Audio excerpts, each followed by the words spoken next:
चमत्कार भी किए थे। रामदेव जी पंचवीरों के बारे में बताया था, तो उनको भी मक्का से वो बर्तन मंगवा के दिए और खाना खिलाया था। उनके बारे में रामसा पीर की उपाधि दी थी उन लोगों ने। तो अब हम आगे के बारे में बात कर रहे हैं रामदेव जी के बारे में। रामदेव जी ने भैरव राक्षस को मारा था। रामदेव जी ने छुआछूत का विरोध किया। रामदेव जी ने छुआछूत का विरोध किया। क्या किया? विरोध किया। रामदेव जी ने भक्ति रस आंदोलन चलाया। भक्ति रस आंदोलन चलाया। रामदेव जी कवि भी थे, ये मैंने आपको कल बता दिया था। 24 बाणियां नामक ग्रंथ लिखा था।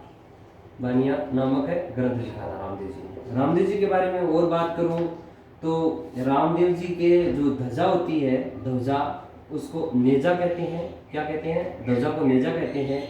रामदेव जी के बारे में थोड़ा सा और अपने डिटेल से पढ़ते हैं तो इनके अपने देखते हैं, जो परीक्षा में क्वेश्चन आते हैं उनकी इंपॉर्टेंट चीज़ों की बात करते हैं। रामदेव जी जो पश्चिम राजस्थान है उसमें पेयजल की समस्या का निदान किया। जो रामदेव जी है पश्चिम राजस्थान में, पश्चिमी राजस्थान में रामदेव जी ने पेयजल की समस्या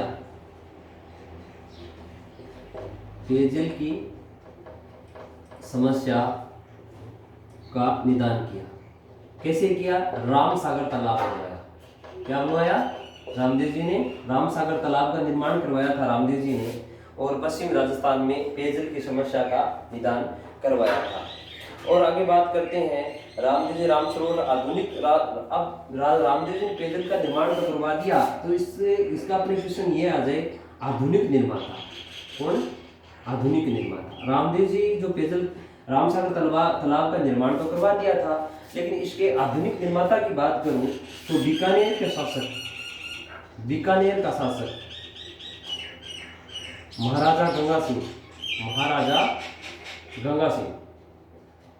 गंगा सिंह ने इसका पुनः निर्माण करवाया था और इनकी मरम्मत व्यवस्था करवाई थी।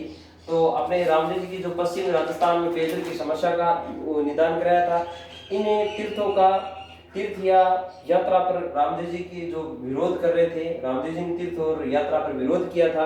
रामदेव जी कवि भी थे। ग्रंथ 24 बाणियां, बाबा की पर्ची नामक का भी ग्रंथ लिखा था रामदेव ने। यह मैंने बता दिया था, बाबा की पर्ची। रामदेव जी ने बाबा की पर्ची नामक भी ग्रंथ लिखा था। 24 बाणियां ग्रंथ लिखा था। रामदेव जी एक कवि भी थे। इनके बारे में अपने पहले चर्चा कर ली। और रामदेव जी के बारे में बात करूं, रामदेव जी का जो मंदिर होता है उसको क्या कहते हैं? देवरा कहते हैं। मंदिर को क्या कहते हैं? मंदिर को देवरा कहते हैं। रामदेव जी का जो मंदिर होता है उसको क्या कहते हैं? रामदेव जी के मंदिर को देवरा भी कहते हैं। रामदेव जी के कुछ सहयोगी भी रहे थे, उनके बारे में अपने चर्चा करते हैं। रामदेव जी के सहयोगी जो रामदेव जी के साथ रहते थे, रामदेव जी के कुछ सहयोगी लोग थे, उनके बारे में भी चर्चा करते हैं। हरजी बाटी रामदेव जी के साथ हरजी बाटी भी थे और रामदेव जी इस भक्ति आंदोलन में साथ दिया था। हरजी बाटी ओसिया जोधपुर के थे। हरजी बाटी ओसिया जोधपुर के थे। कहाँ के थे? ओसिया जोधपुर। रामदेव जी हरजी बाटी ओसिया जोधपुर के रहने वाले थे। हरजी बाटी। और बात करते हैं, रामदेव जी ने जो हरजी बाटी थे उन्होंने ग्रंथ लिखा था, ग्रंथ गौ पुराण भादवारी महिमा।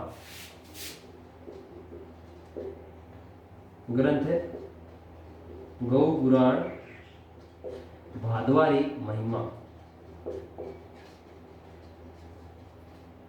क्वेश्चन सीधा सा ये आ जाएगा। आसाम पुलिस में पहले क्वेश्चन आया था, गौ पुराण किसने ग्रंथ लिखा था? ऑप्शन में आया था हरजी बाटी। लोग कोई और मार के आए थे, 1 नंबर पीछे चले गए। राजस्थान पुलिस का पेपर क्लियर नहीं हुआ। इसीलिए मैं कहना चाहता हूँ कि क्लियर पता होना चाहिए। चाहे मैं पढ़ाऊँ, चाहे और पढ़ाए।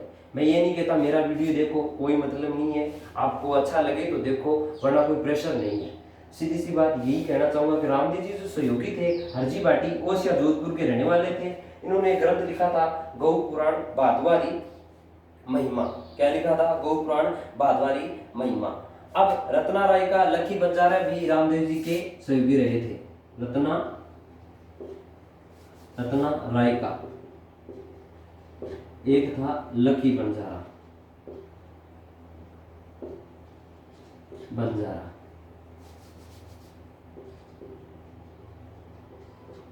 रत्ना राय का लकी बंजारा रामदेव जी के सहयोगी की बात करें तो अपने ये रामदेव जी के सहयोगी रहे थे। और जो बहन थी सुगुणाबाई, अब थोड़ा सा बात और कर लेते हैं बहन के बारे में। भाई रामदेव जी की जो बहन थी इनकी शादी कहाँ हुई थी? जो रामदेव जी की जो बहन थी इनकी शादी कहाँ हुई थी और किसके साथ हुई थी, इनके बारे में बात करते हैं। रामदेव जी की बहन जो सुगुणाबाई थी ये पुगल की शासक जो विजय सिंह बीकानेर के शासक के साथ इसकी शादी हुई थी।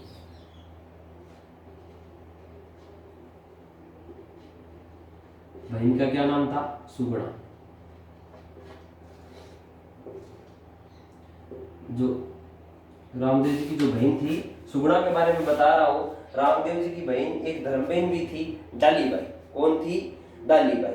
और मैं बात करूंगा कि जो रामदेव जी की बहन सुगुणा थी, जो विजय सिंह शासक था बीकानेर का, कौन था? विजय सिंह।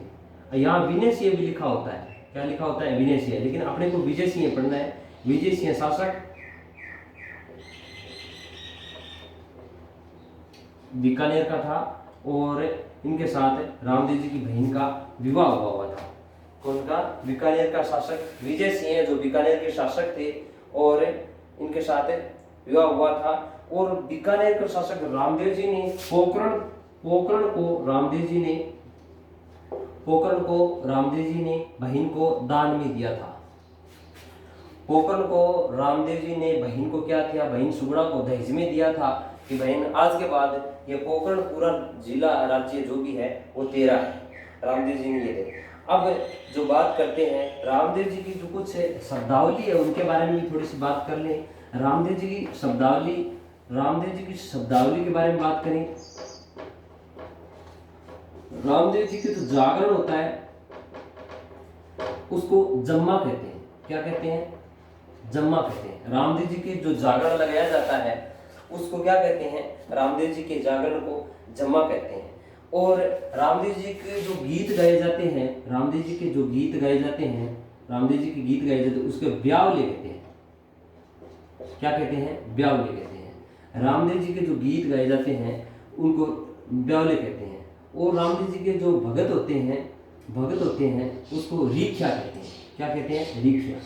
भक्तों को क्या कहते हैं? रीख्या कहते हैं। रामदेव जी के भक्तों को क्या कहते हैं? रामदेव जी के भक्तों को रीख्या भी कहते हैं। और रामदेव जी की जो खसम खाते हैं उनको आड़ कहते हैं।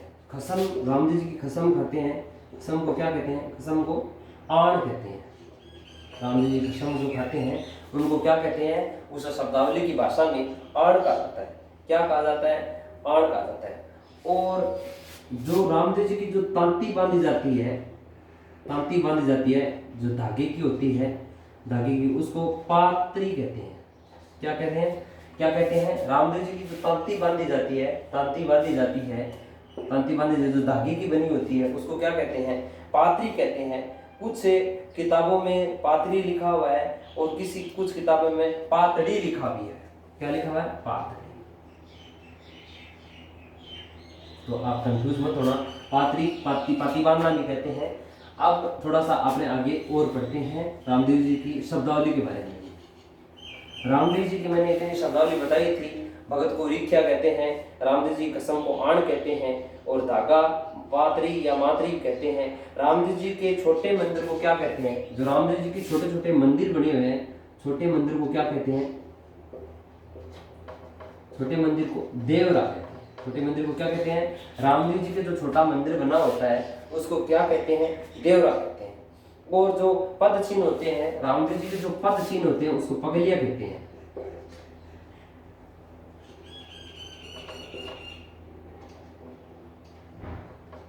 पद चिन्ह होते हैं उसको क्या कहते हैं? पगलिया कहते हैं। पगलिया। और जो पद चिन्ह रखे जाते हैं जगह को जो पद चिन्ह रखे जाते हैं, देखो राम जी के पद चिन्ह क्या कहते हैं, पगलिया कहते हैं। और राम जी के जो पद चिन्ह रखे जाते हैं उसको ताक या आलिया कहते हैं। क्या कहते हैं? ताक या आलिया।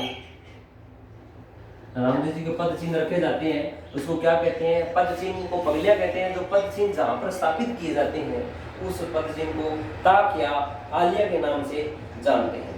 रामदेव जी छोटे मंदिर को देवरा के देव पद चिन्ह को पाके। अब रामदेव जी को कदम का वृक्ष बहुत प्रिय लगता था। वृक्ष कदम का वृक्ष होता था वो रामदेव जी को बहुत प्रिय था। रामदेव जी कदम के वृक्ष को बहुत पवित्र मानते थे। और रामदेव जी के जो घोड़े चढ़ाए जाते हैं वो कपड़े के चढ़ाए जाते हैं। किसके चढ़ाए जाते हैं? रामदेव जी के घोड़े।